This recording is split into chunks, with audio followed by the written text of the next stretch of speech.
Never have I seen anything like this. Never. I've only lived in Florida for a couple years, so this is completely shocking to me. Historic flooding across South Florida. The Fort Lauderdale airport shut down.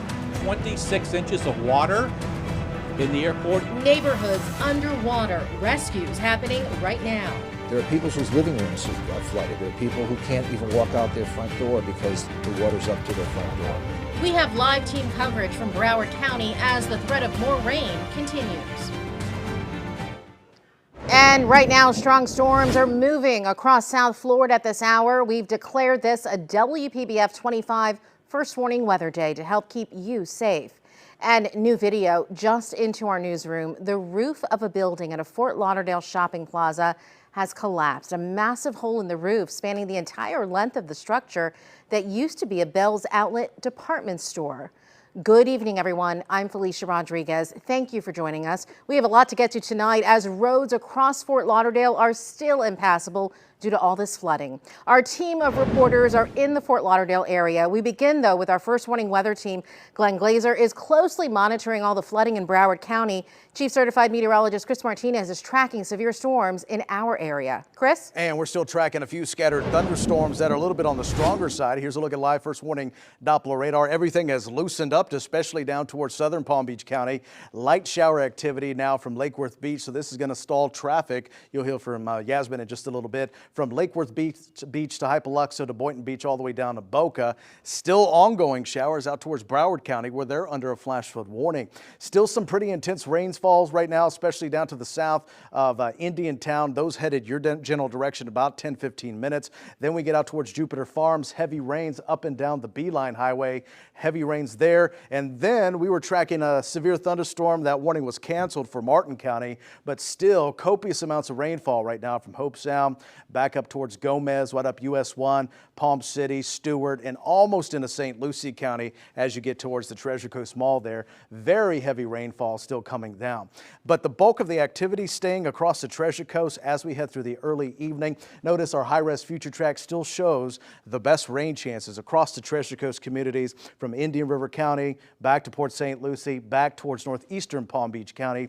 This is until 9 o'clock tonight. We do have the threat for those strong thunderstorms.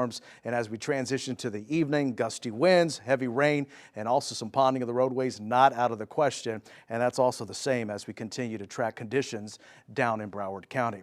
Let's continue our live team coverage and bring in meteorologist Glenn Glazer. Glenn, what do we expect as we head through the next few hours? Well, we are expecting to see a lot more thunderstorm activity, especially down to the south of us. In our area, we are looking at things maybe starting to wind down as we get into later on in the next hour or so, maybe 7 to 8 p.m. to around 8:30 p.m. We'll start to see a lot less rainfall in our area. Right now, though, let's take a quick zoom in. As Chris mentioned, flash flood warning down in Broward County. I just want to give you a couple of totals. I know we're talking a lot about this tonight, but this historic rainfall, unbelievable. So this is the past 24 hours. And just in the past 24 hours, there have been totals, radar estimates around 10 inches or more from Oakland Park all the way down to Dania Beach here. And then as we zoom out a little bit, and I want to give you the last 36 hours, we're looking at much higher estimates, 16 inches, 14 inches, and you heard some of those totals, up to 25 inches potentially to Sensor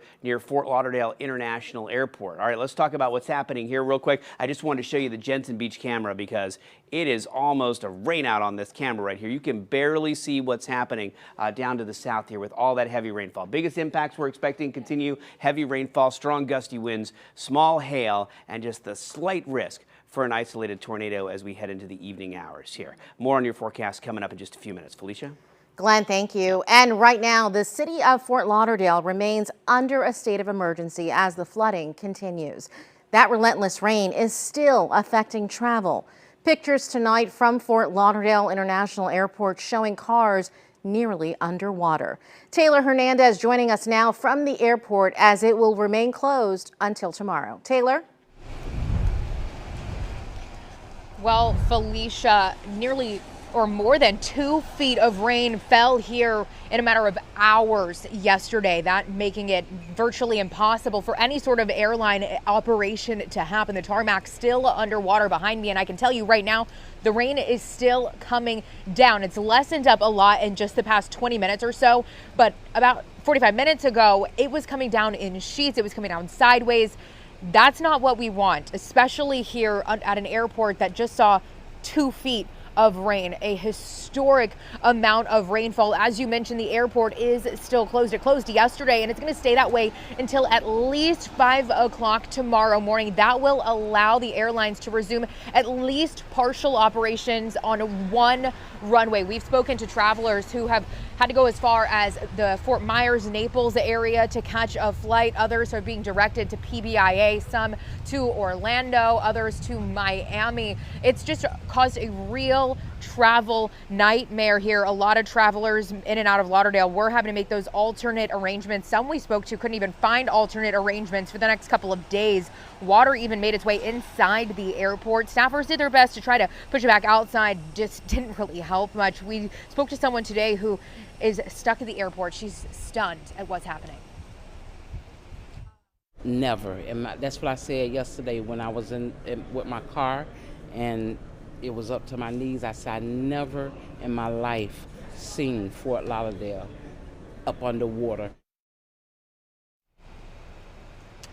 Airport officials want to remind you, do not show up to the airport until it has reopened. It can't be said enough. We are still seeing people show up to the airport for their flights. It is closed. It will stay that way until at least 5 o'clock tomorrow. But of course, it's not just localized to this airport area. There is devastation across Broward County. So I want to bring in Angela Rozier. She spent the afternoon in a flooded neighborhood where families were reuniting.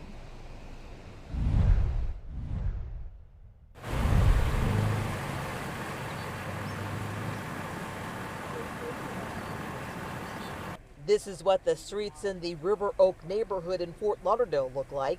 It's also where Mark Shackman lives. This is what his home looks like. Water in the dining room, water in the living room, water everywhere. I came back at 2 and I parked up here, walked down, and I saw the damage, and I just got out like as much of the of our belongings that we could, you know. Fort Lauderdale Fire Rescue and FWC crews were there to help residents like Mark. Anyone who needed assistance was told to head to the reunification center. Crews spent Thursday helping family and friends track down residents who couldn't get out of their flooded neighborhoods. 80-year-old Rosalie Cobb is thankful for the crew that helped her get out of her home. She says she was there alone and her daughter was worried. She and her husband tried to get down to get me, and the roads were all closed. So. Anyone looking for loved ones were told to put their name and address on this whiteboard, and then crews would head that way. So you say you have someone there? Yes. Next door, that's my next door neighbor. How old is he? He's probably in his 80s. And he's still there? Still there. Rescue crews are using multiple pieces of equipment to help those still in need. We're using multiple pieces of equipment that we use for our high water areas to evacuate them from the area. In spaces, it's 3 to 4 feet deep still. In Fort Lauderdale, Angela Rozier, WPBF 25 News.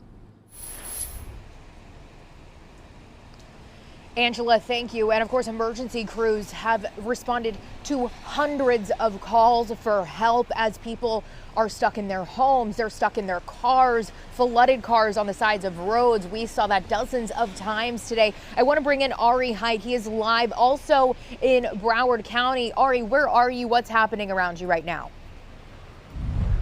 Well, our plan when we got here, Taylor, was to sort of just drive around Fort Lauderdale, look for some flooded areas, some flooded neighborhoods. And the simple truth is we did not have to look very hard. Nearly every neighborhood around here has at least some water on the roads. Some are worse than others. Right now, we are at Southwest 15th Street, at the intersection of Southwest 9th Avenue. You can see behind me in the distance there's a car about halfway underwater, kind of parked into a bush back there. That car is stuck. We're seeing that all over the place around here. Coming back to me, I'm going to walk sort of toward the middle of Southwest 15th Street. Quite frankly, I'm not going to go too far out because the water gets very deep very quickly. See another right pickup truck back there also stuck. Seeing cars, vehicles like that all over the place around here because the water has gotten so deep in so many different places. The mayor of Fort Lauderdale had been talking earlier that he'd been seeing the water receding, and he's right, the water was receding. But Taylor, as you mentioned a little while ago, then the rains came back, and it was raining so hard about an hour ago or so, and it seemed like all the water that had receded, the flood water just went right back up again. In fact, let me go ahead now and show you some video from earlier today, and you were talking about just the water and how flooded everything is around here, and what you will see is a lot of cars remaining underwater. Earlier today, the battalion chief of Broward Sheriff Fire Rescue, he spoke about the rescues his crews have already made. We ran hundreds of water rescues in Broward County for people. Now, the majority of these people that were trapped and required rescue were actually in their vehicles. They misnavigated, misjudged the water height and water levels, and became stranded in their vehicles. So a good vast majority was simply just removing people from their vehicles. And that's happening all over the place down here in Broward County, all the way across Fort Lauderdale. And as you can imagine, it's all hands on deck for every single local official here, but they're not alone. State officials are also on scene. The Florida Department of Emergency Management is here. Everybody is trying to help all the victims of the storm navigate through this so they can come out on the other side. Again, we're going to have to wait for a while to see just how bad the damage was, not just on the roads, but inside people's homes as well. Taylor, back to you.